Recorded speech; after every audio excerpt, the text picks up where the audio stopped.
Bismillah.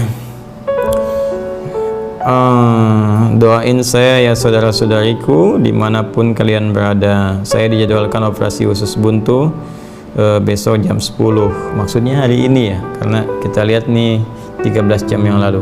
Mudah-mudahan Allah angkat penyakit ini sehingga kembali bisa beraktivitas seperti biasa. Amin. Semoga Allah berikan kemudahan dalam tindakan yang akan berlangsung. Semoga Allah memberikan kesembuhan kepada saudari kita yang bertanya ini, FR, dan semoga dengan kesembuhan itu Allah tanamkan kepada jiwa saudara kita ini petunjuk terbaik untuk semakin lebih dekat dengan Allah dan merasakan manisnya di balik ujian. Ya, karena semua apa yang Allah ujikan itu tentunya ada nilai-nilai kebaikan. Nabi SAW pernah bersabda, Innallaha idza ahabba abdan ibtala. Sungguh Allah itu kalau tengah cinta kepada seorang hamba akan memberikan ujian kepadanya. Nah, jadi tadi redaksi yang tadi mengampuni dosa, yang ini ngasih ujian. Ya, kenapa? Karena gini, ya, cara berpikirnya. Orang itu kan kalau diuji, itu cenderung ingin cari solusi kan? Ya, kalau sedang punya masalah, ingin cari solusi kan? Dan fitrah kita, spiritual kita. Jadi ada fitrah, elemen tubuh manusia itu dibagi 3. Ya, fitrah akal, ya, fitrah fisik tubuh, dan fitrah roh, spiritual. Ini inti hidupnya. Fitrah akal, ya, kalau nggak tahu pengen cari tahu, kan itu belajar. Karena itu Anda kalau dapat informasi terus pengen cari tahu, ya, nah itu fitrahnya akal demikian. Ya. Fitrah tubuh kalau butuh sesuatu dituntut, ya, lapar langsung cari makan, ya, apapun yang terjadi pengen makan karena lapar, haus pengen minum, itu fitrah. Sama roh juga begitu. Ya, fitrahnya kalau sedang ada persoalan, sedang kegelisahan, dia akan mencari ketenangan, ya. Dan roh itu kan sumber ketenangan ada di roh, ya, tempatnya di hati.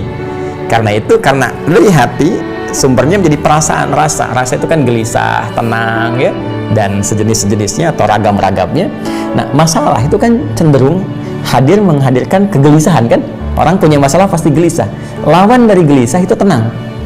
Ya, dia sebetulnya masalah ini sebuah katalis yang bisa, kalau dalam perspektif berbeda ya, cara pandang berbeda, masalah itu adalah sebuah katalis, ya, yang bisa dengan ini mendatangkan ketenangan secara cepat. Jadi kalau nggak ada masalah, bagaimana ketenangan itu bisa muncul? Karena itu cara memahami masalah itu begini, jangan dilihat problemnya, lihat ini sebagai wasilah perantara untuk bisa mendatangkan ketenangan. Sebab kalau nggak ada masalah, kegelisahan nggak ada. Kalau gelisah nggak ada, nggak bisa mencari ketenangan. Persis seperti bersih nggak akan ditemukan kalau nggak nampak kotornya. Kan mustahil nyuci kalau kotorannya nggak ada. Jelas kan?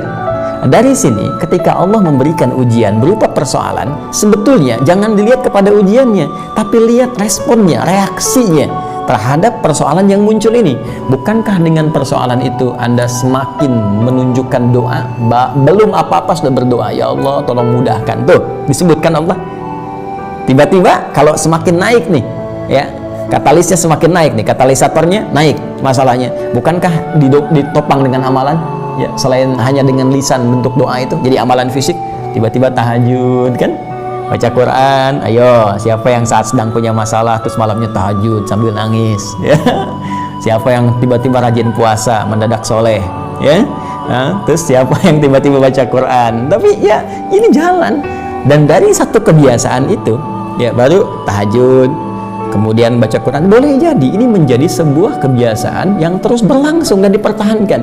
Dan ini yang menghadirkan cinta Allah Subhanahu wa Ta'ala. Di antara ujian yang biasanya menjadikan kita cepat mendekat kepada Allah, itu ujian sakit.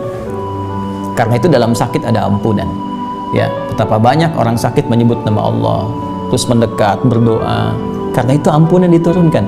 Jadi kalau ada orang sampai sakit belum mampu minta ampun kepada Allah, itu perlu dicek itu sehat nggak rohnya.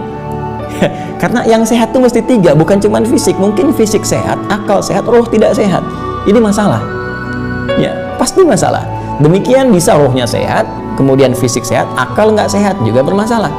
Tapi masalah roh ini itu yang paling urgent karena akan berpengaruh kepada kecerdasan akal plus juga kecerdasan fisik dan mental. Ya, karena itu kita mendoakan saudara kita, dan doa bisa saling menguatkan satu dengan yang lainnya. Demikian kepada saudara-saudara kita yang lain yang tengah diuji pula.